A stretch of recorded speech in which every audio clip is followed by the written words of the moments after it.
ध्यान देना मेरे भाई बहन, पहली बात क्या कह रहे हैं, पुण्य पुंज बिन मिले ही नहीं। आप श्रम करके, साधन करके, सारी युक्ति लगाकर संतों के यहां पहुंच जाओ और संतों का दर्शन हो जाए, इसको गोस्वामी जी कह रहे हैं पुण्य पुंज बिन मिले नहीं सकते। ये पुण्य है जो पुण्य आपको दर्शन कराने ले गए। ये आपका पुण्य है मेरे भाई बहन, जो आपको श्रम साधन कराकर ले गया। ये एक बात कह दी, पुण्य पुंज बिन मिले ही नहीं संता। और दूसरी क्या कह रहे हैं, बिनु हरि कृपा मिले। दूसरी बात में क्या कह रहे हैं, पहले कह दिया आप श्रम करके, साधन करके संतों के निकट जाओगे, उनका दर्शन पाओगे, तब हमारे पुण्यों से हुआ है।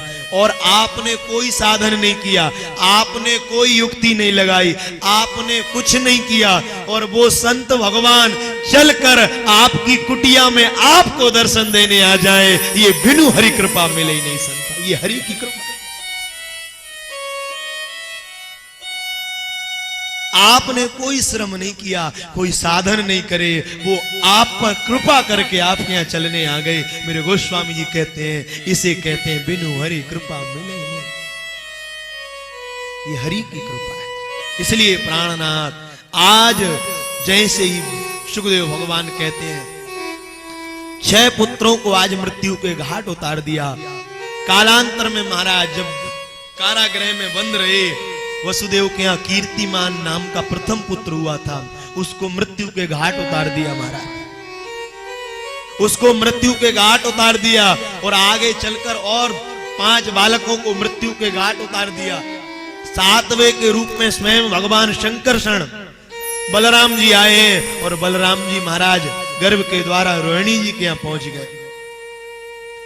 और 8वें के रूप में स्वयं मेरे प्रभु आ रहे, 8वें के रूप में स्वयं प्रभु आ रहे हैं। मेरे भाई बहन, भगवान कृपा करके आज इनके पुण्यों की कृपा, इनके पुण्यों का वर्धन हो गया। इन्होंने कितना भजन किया है, इसलिए आज भगवान जब अवतरित होकर आते हैं, तारे, ग्रह, नक्षत्र, बार, योग, ये सब अनुकूल होने लगते हैं, सब अनुकूल हो जाते। भगवान जिसके जीवन में आ जाए, उसकी राशि के जितने, उसकी कुंडली के जितने ग्रह हैं मेरे भाई बहन, वो सब अनुकूल हो जाएंगे। जिसके जीवन में संत आ जाते हैं, उसके जीवन में सब अनुकूल हो जाता है। विचार करिए नारायण, वसंत आता है, बसंत ऋतु के आने पर प्रकृति हरी भरी हो जाती है। जब बसंत आता है तो प्रकृति हरी भरी हो जाती है, और जिसके जीवन में संत आते हैं उसका जीवन निहाल हो जाता है, हरा भरा हो जाता है। भगवान कहते हैं मैं हरि से मिला देता। इसलिए आज महाराज बार, नक्षत्र, दिन सब अनुकूल होने लगे। देवता भगवान के यहाँ जाने लगे, बैठते, उठते, चलते, फिरते, खाते, पीते, जागते, 24 घंटे। यहाँ कंस को महाराज काला काला मुरली वाला दिख रहा है, बोले ऐसा नहीं, ये आ जाए और मेरा नमो नारायण कर। इतनी मित्र से प्रीति नहीं होगी जितनी शत्रु से होती है। मित्र को तो हो सकता है एक बार भूल जाओ, पर शत्रु ऐसा होता है बिल्कुल चिपक जाता है चित्त में। चित्तचोर घनश्याम चित्त में नहीं चिपकता, वो नहीं चिपकेगा। चिपकता कौन है? शत्रु।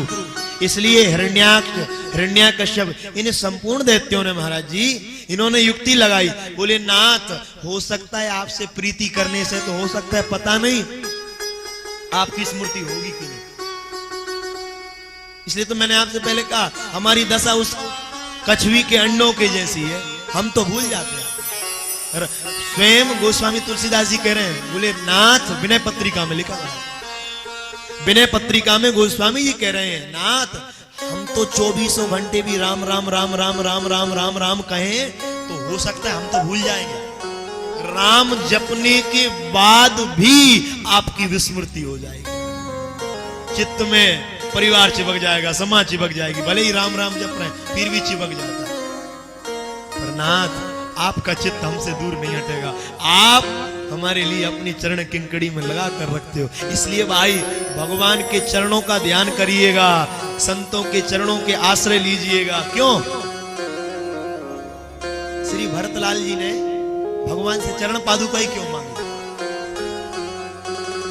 श्री भरत जी ने, भगवान कह रहे तो जो चाहिए वो ले लो, दे दूंगा, पर चरण पादुका ही क्यों मांगी?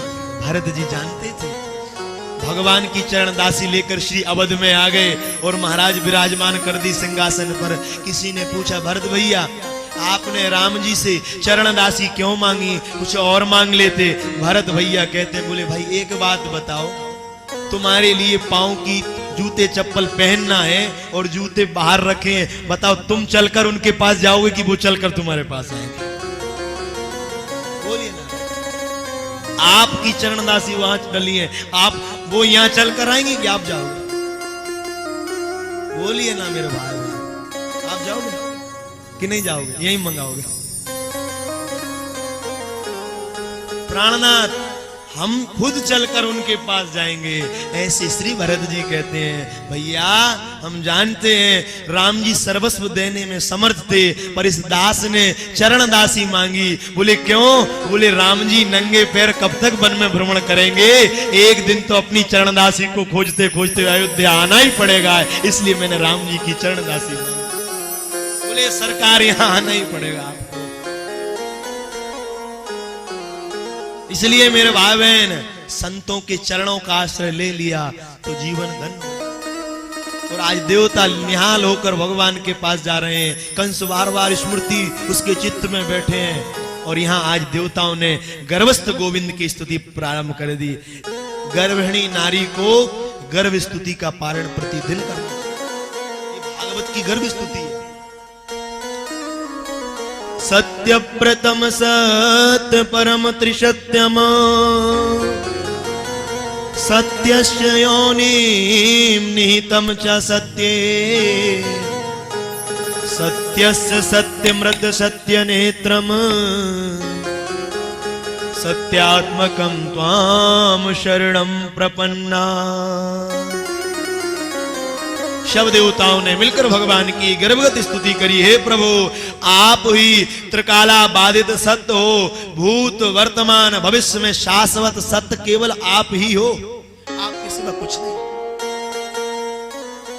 केवल आप ही सत्य हो। ऐसे हे प्रभु हम आपके चरणों में बार बार प्रणाम करते हैं। आपकी कृपामयी चरण कमलों की नौका का जो भगत आश्रय ले लेते हैं, वह इस भवसागर को बछड़े के पैर के गड्ढे के समान सहजता से पार कर जाते हैं। इसलिए देवताओं ने जैसे स्तुति करी, हे प्रभु, हे अरविंदाक्ष, जो प्राणी अभी मुक्त तो नहीं हुए पर अपने को मुक्त मान बैठे हैं, विमुक्त माना नहीं, अर्थात वो केवल मन में लड्डू खा रहे हैं, बोले हम तो मुक्त हो गए। मन ही मन कहते हैं, अरे हमने तो कितनी पूजा कर ली, हमारा ही नेमी शरण आना धन हुआ, बाकी का तो बेकार गया है। इसलिए मेरे गोस्वामी जी को लिखना पड़ा, ब्रह्म ज्ञान बिन नारी नर करे न दूजी बात, कोड़ी लागी दाम की करे गुरु विप्र संगात।